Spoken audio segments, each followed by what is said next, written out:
కర్నూలు జిల్లా కోడుమూరు మండలం పాలకుర్తి గ్రామంలో రెవెన్యూ సదస్సులు గ్రామసభ నిర్వహించారు. అధికారులు ప్రజల యొక్క భూ సమస్యలు ఏమైనా ఉంటే పరిష్కరించుకోవాలని ఈ సదస్సులో పేర్కొన్నారు. అలాగే కోడుమూరు తహసీల్దార్ కార్యాలయంలో తహసీల్దార్ వెంకటేష్ నాయక్ వీఆర్ఓలతో సమావేశం నిర్వహించారు. ప్రతి సమస్యను పరిష్కారం దిశగా అందరూ మీ కర్తవ్యాన్ని సమగ్రతో నిర్వర్తించాలని సూచించారు. వీఆర్ఓలకు తహసీల్దార్ వెంకటేష్ నాయక్ ఈ రెవెన్యూ సోర్స్ యొక్క ముఖ్య ఉద్దేశం ప్రభుత్వం నిర్ణయించిన ముఖ్య ఉద్దేశం మీకు కాంప్లీట్ కూడా కొన్ని మనకు సీఎం గారి సందేశం కూడా ఉంది. ఈ సదస్సులు పెట్టడానికి ముఖ్య ఉద్దేశం ఆ సీఎం గారి సందేశం మీకు చదివి వినిపిస్తాను.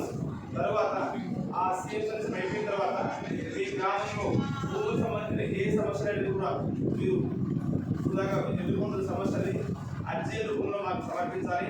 అదేవిధంగా ఏవైతే సర్వీసులు ప్రభుత్వం అందించాలో ప్రతి సర్వీస్కి డబ్బులు పేమెంట్ చేయాల్సి ఉంటుంది. ఇది సచివాలయంలో 50 అది మీకు చదివించాము.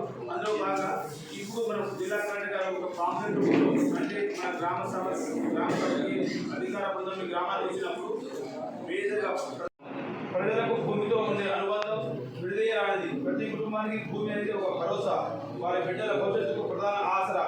అందుకే ప్రతి ఒక్కరూ భూమిని ప్రాణంగా చూసుకుంటారు. అయితే గత ప్రభుత్వం 5 ఏళ్లలో పాలకుర్తి గ్రామంలో రాష్ట్ర ప్రభుత్వం నిర్ణయించిన రెవెన్యూ సదస్సుల వరకు ఈరోజు నిర్వహించడం జరిగింది. ఈ రెవెన్యూ సదస్సుల కోసం మన స్పెషల్ కలెక్టర్ సార్ అలాగే ఏడీ అగ్రికల్చర్ సార్ ప్రభుత్వం అధికారులు రాగానే 2వ సంతకంతో రద్దు చేస్తాం. మీ భూమి మీ హక్కు నినాదంతో దాన్ని నెరవేర్చేందుకు ఈ ప్రభుత్వం కట్టుబడి ఉంది. అనుక్షణం మీ మంచి కోసం, మీ అభివృద్ధి కోసం, మీ సంక్షేమం కోసం, మీ రక్షణ కోసం శ్రమిస్తుంది. సంక్షేమం మన ప్రజలకి సమస్య వాళ్ళ మెసేజ్ మాకు వచ్చేది, అది చదివిస్తాను. మీ భూమి మీ హక్కు డిసెంబర్ 6 నుంచి జనవరి 20 రెవెన్యూ సదస్సులు ఎన్నడూ లేనట్టుగా సృష్టించిన భూ సమస్యల పరిష్కారానికి గ్రామాల్లో రెవెన్యూ సదస్సులు నిర్వహణ కట్టుకు తలపెట్టాం. భూ సమస్యలపై బాధితులు ప్రభుత్వం చుట్టూ తిరగడం కాదు, ప్రభుత్వమే ప్రజల వద్దకు వెళ్ళి సమస్య పరిష్కరించాలి మేము మా ఉద్దేశం.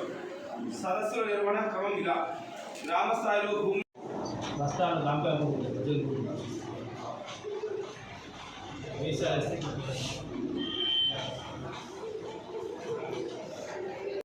తలపోగలంటాం.